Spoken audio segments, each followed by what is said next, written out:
Assalamualaikum warahmatullahi wabarakatuh. Jumpa lagi di channel Rian Jaikar. Saya kalau melihat air ini kembali berpikir bagaimana air yang gemericik yang di depan kita ini memberikan suatu efek yang cukup besar. Seperti yang kita ketahui, air itu sangat dibutuhkan di dalam kehidupan kita sehari-hari, yang tidak perlu saya sebutkan untuk apa. Tetapi terkadang kita juga melupakan dari yang namanya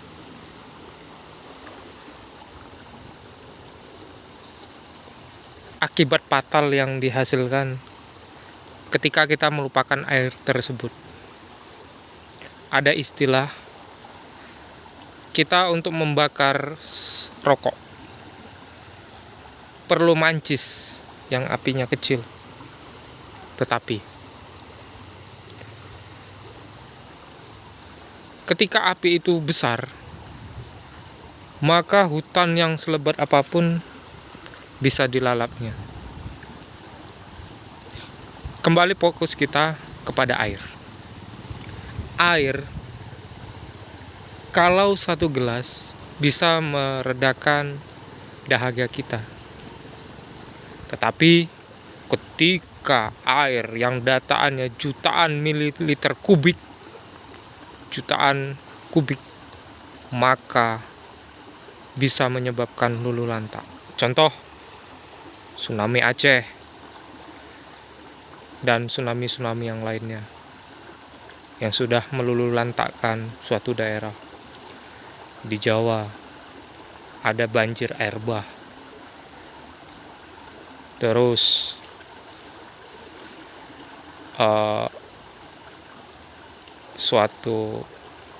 ingat band Seventeen luluh lantak juga saat konser, itu karena air.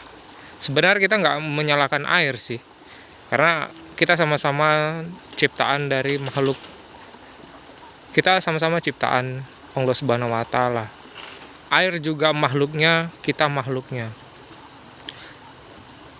Sebenarnya filosofinya seperti ini. Ada apa dia bisa seperti itu? Kenapa dia bisa bergolak?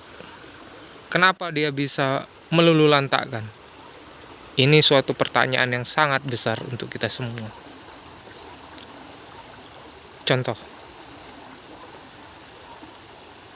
Itu contoh yang paling fenomenal, yaitu tsunami, yaitu yang berkaitan dengan air, yaitu tsunami kan gitu kan.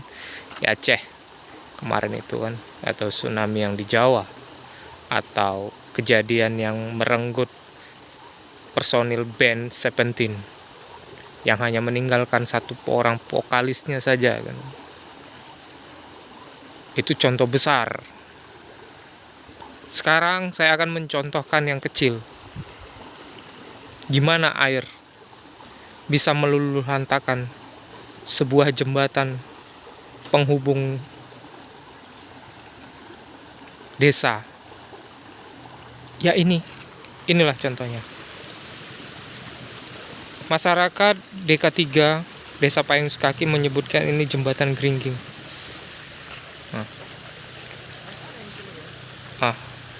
Jembatan ini hancur, luluh lantak akibat apa? Akibat tergerus air. Itu contohnya.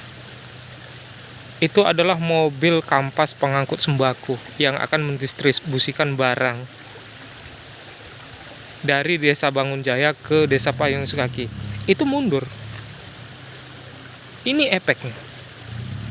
Putusnya transportasi. Ini berefek. Kita tidak membahas masalah jembatan yang rubuh, tapi membahas bagaimana kekuatan air yang gemericik ini bisa meluluh lantakkan jembatan ini. Ada apa dengan air ini?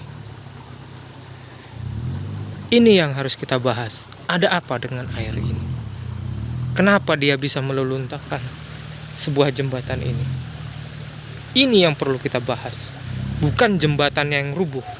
Kalau jembatan rubuh kita bangun lagi, pasti bisa dengan kekuatan materi kita, bisa kita.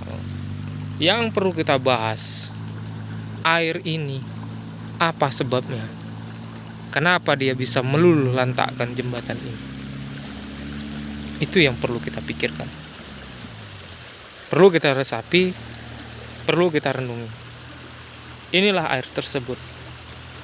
Terima kasih. Mungkin itu suatu pemikiran saya. Saya di sini bukan menyalahkan air gitu. Saya tidak menyalahkan air, tapi yang saya pikirkan, bagaimana air ini bisa meluluh lantakkan ini gitu. Bagaimana? Itu yang perlu kita pikirkan. Kita sama-sama ciptaannya. Ya, semoga dengan adanya ini kita semua dapat berpikir bagaimana kita dapat hidup berdampingan kepada sesama ciptaannya. Terima kasih telah berkunjung ke channel Rian Jekar. Apabila ada salah penyampaian kata atau pendapat, saya mohon maaf, karena di sini hanya saya mencurahkan pemikiran saya. Kalau timbul dan pro dan kontra itu biasa. Namanya saya seorang konten kreator. Terima kasih telah berkunjung. Jangan lupa komen, like, and subscribe channel Rian Jekar agar kita dapat terus berkembang. Terima kasih. Semoga jembatan ini segera cepat diperbaiki dan kita dapat bersinergi dengan air dan alam ini. Terima kasih. Wassalamualaikum warahmatullahi wabarakatuh.